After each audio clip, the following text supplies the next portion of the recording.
Well, I knew John Mutz way back, and I can't remember precisely the year, but as I recall, our parents were good friends.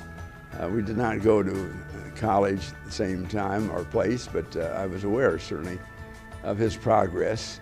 I was delighted when he became a candidate for state representative, and even more delighted when he was elected state senator and had a substantial tenure. And then even more delighted when he became lieutenant governor of Indiana for 2 terms. And I was really very close to him throughout that period because we had common interests in the future of Indianapolis, but likewise in good government generally. Well, John Mutz is one of the few people I've ever met in my life who's made contributions in several different spheres. He's been an incredible civic leader, he's been an incredible political leader, he's been a great business leader, and he's been a terrific philanthropist. Any one of those would be more than adequate for someone to say that they've had a fulfilling career. John's done all of those things and done them exceptionally well. And his contributions to the state of Indiana and to Indianapolis in particular have been extraordinary, beginning with his work as a member of the informal city committee that really helped to create what Indianapolis is today in terms of the downtown redevelopment, White River State Park. So many of the things that we now take for granted were really part of the efforts of John and his colleagues and the vision that they offered for the city. John was critical to getting the White River Park created, which required an act of the General Assembly.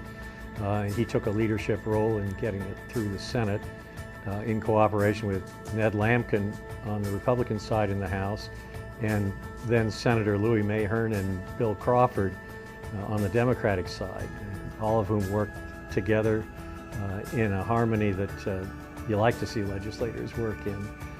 And it was a very successful piece, which included not only creating the vehicle to assemble all the land that now is the White River Park from what was a bunch of urban junk in the late 70s, and also provided funding for the acquisition of land. It was a major legislative achievement, and John spearheaded it. Well, there have been so many ways that John has been a leader in bringing the private and public sector together to tackle significant problems, but I think one great example of how John has really done that is through his involvement in charter schools. First, he has been a longtime champion of charter schools and expanding choices for families who don't have great choices.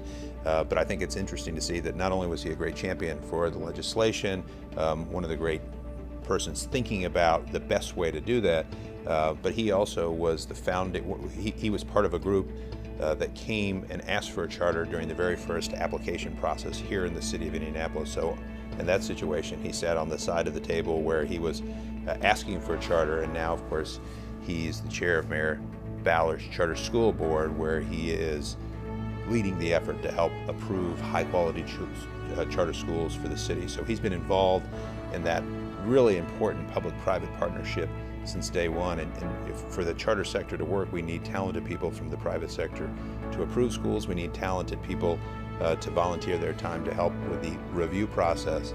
And he's been involved in that at every single level. John Mutz could have done a lot of things in his career. He decided to stay in Indianapolis and commit himself to the state and to this city.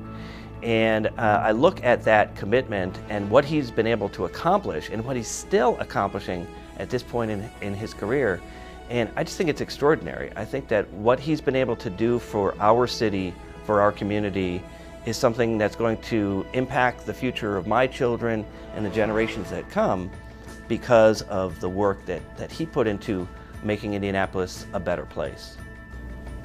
I think the thing that's most inspiring about John as a person is just the incredible passion that he has for the city, and it seems to be true in every single issue that he tackles. He just cares so much about making Indianapolis great, and even though he's now retired, that enthusiasm seems to just be as great as it has ever been. Well, Chuck Whistler was a law partner of mine and a mentor of mine, and certainly one of the most talented lawyers I ever knew.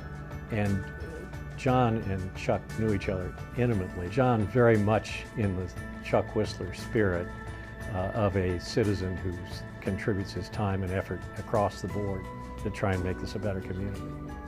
And today, I think we're all benefiting from what John Mutz has been able to do and what he's accomplished in his career, and he's still accomplishing it.